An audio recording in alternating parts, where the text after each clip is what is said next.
Bonjour les amis des couteaux, ici c'est Jean qui vous retrouve pour une nouvelle vidéo de duel. Alors cette semaine on a deux couteaux, vous allez voir, qui se ressemblent beaucoup, mais il y en a un qui performe mieux que l'autre. Pas par des masses, même si le score va vous apparaître vraiment, disons, très tranché, c'est-à-dire que bon, il y en a un qui est vraiment meilleur que l'autre, mais c'est pas tant le cas que ça. Vous avez ici le Kaiser Grazioso et de ce côté-ci, vous avez le Amare Peak.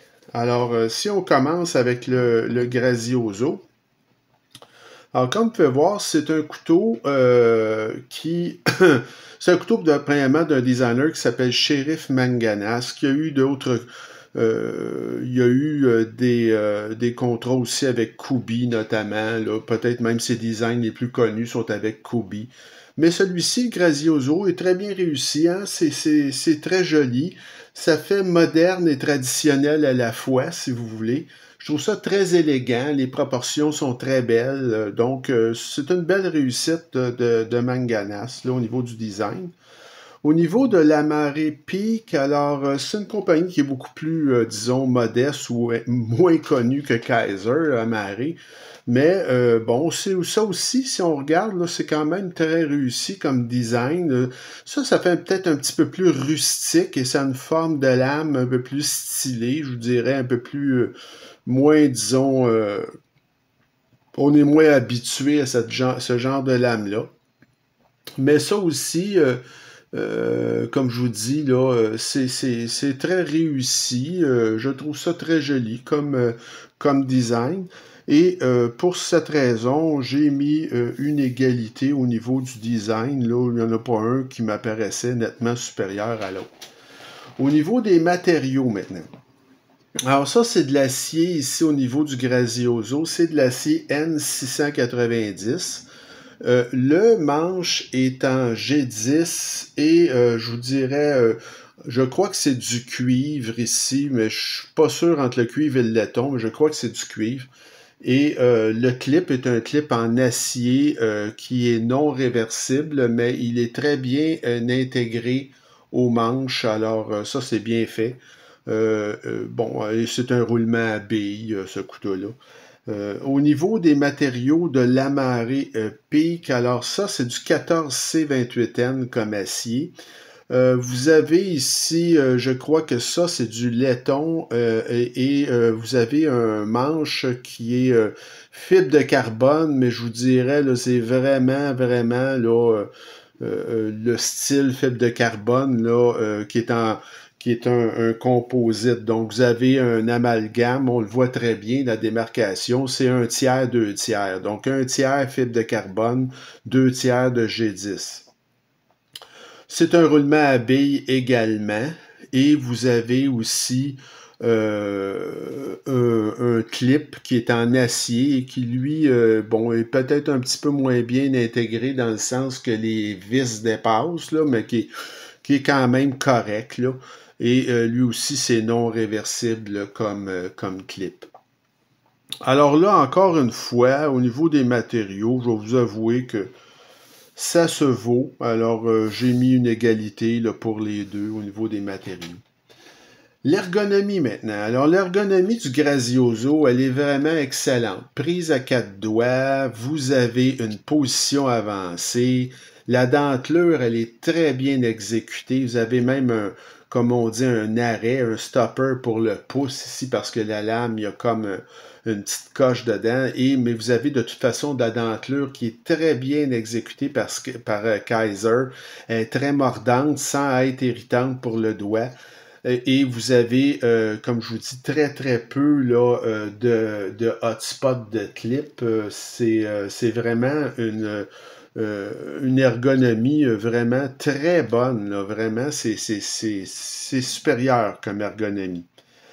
Au niveau du Amare Peak, ben juste par la forme de manche, on voit que c'est un peu moins ça. Là. Disons que lui, vous avez une prise à quatre doigts aussi, mais le fait que le manche s'en aille un peu en rétrécissant, c'est moins confortable et vous sentez la clip, lui. Il y a par contre la dentelure qui, oui, est très fonctionnelle sur le dessus, puis il n'y a pas de position avancée. Donc, c'est pas mauvais comme ergonomie. Je dirais que c'est plutôt bon, mais c'est moins bon que le Grazioso. Donc, j'ai mis ici l'avantage au Kaiser pour l'ergonomie. Au niveau de l'action maintenant, alors l'action du Grazioso, elle est très très bonne. C'est une action, vous voyez, c'est pratiquement fall shot. C'est une action avec gâchette. Vous avez une très jolie petite gâchette où ils ont pris soin de mettre de la dentelure et c'est très rapide comme action, snappé comme on dit en anglais. Vous avez un très bel accès à la barre de déverrouillage, c'est bien fait, ils ont mis un petit peu de dentelure pour que vous glissiez pas. C'est une fermeture quasi fall shot, mais disons contrôlée, c'est pas dangereux du tout pour vous couper.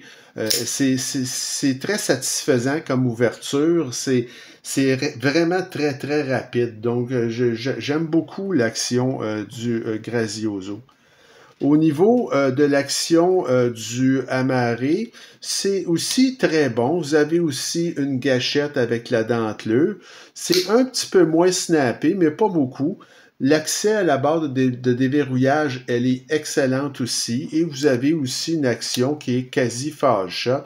Donc vraiment, à ce niveau-là, j'ai deux couteaux qui se valent. Très, très bonne action autant d'un côté que de l'autre. Alors, c'est tout simplement là, une égalité.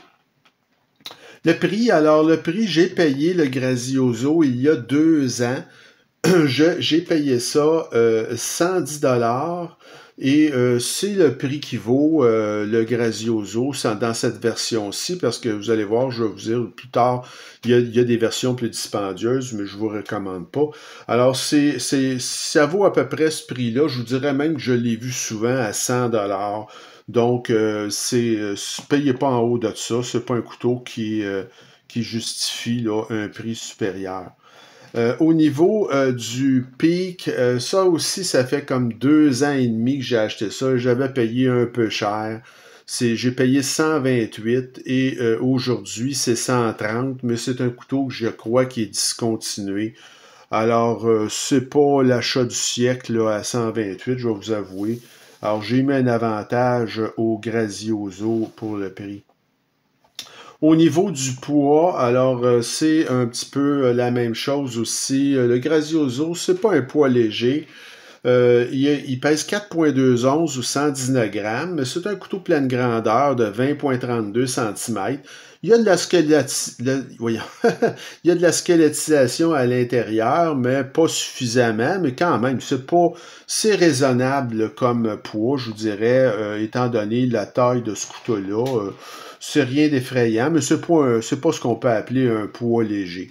Au niveau du pic, ben, c'est moins bon un peu. C'est 4,7 onces ou 133 grammes et c'est 20,6 au niveau de la longueur du couteau, centimètres. Il y a un petit peu de squelettisation aussi, mais pas assez.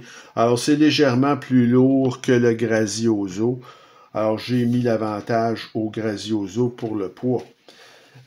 Pour ce qui est maintenant de la valeur, alors le Grazioso, c'est une bonne valeur parce que il y a 2 versions disponibles de ce couteau-là, en fait, 2 ou plus, là, mais au moins 2.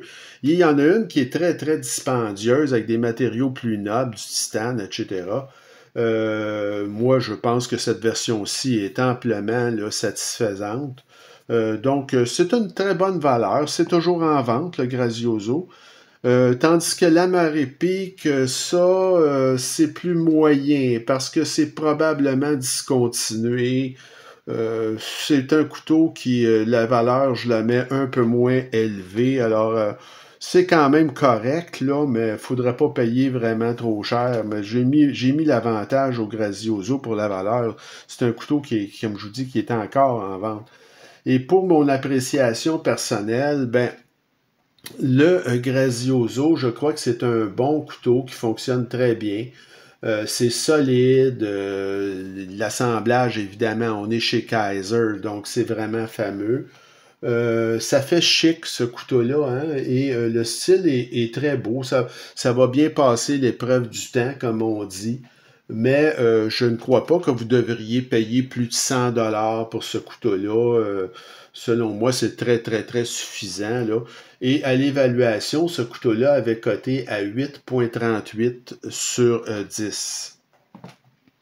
Au niveau de l'amarre épique maintenant, alors ça aussi, c'est un bon couteau, là.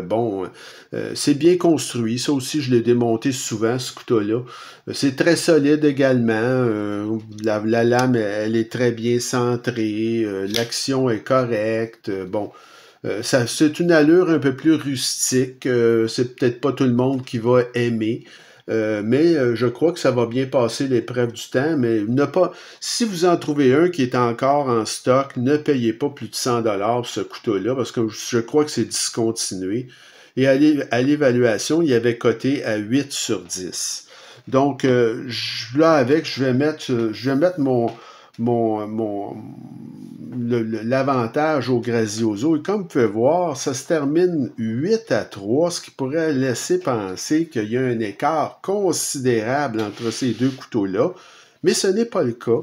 Oui, le Grazioso est légèrement supérieur, mais c'est qu'il est supérieur un peu en tout. C'est pour ça que ça lui donne un tel avantage, mais en réalité, il n'y a pas un grand écart entre ces couteaux-là, sauf que évidemment, lui est discontinué et peut-être, comme je vous dis, qu'il est légèrement inférieur à l'autre sur bien des aspects, mais ça n'en fait pas un mauvais couteau pour autant. Le Pique, c'est quand même un bon achat. Alors, ça fait le tour pour notre duel de cette semaine. La semaine prochaine, je vous présente un duel entre deux couteaux. Alors, on reste chez Kaiser avec le Bougaille, qui est un couteau quand même pas mal récent. Vous avez de l'autre côté le Booker Plus Elso, qui est un couteau moins récent celui-là, mais je peux pas dire que c'est vieux. Et on va voir ce que ça va donner. J'espère, comme je vous dis, que le duel vous a plu et je vous souhaite une bonne fin de journée. Alors, continuez à vous abonner à ma chaîne, c'est important, et à m'écrire, et on se revoit très bientôt. Salut!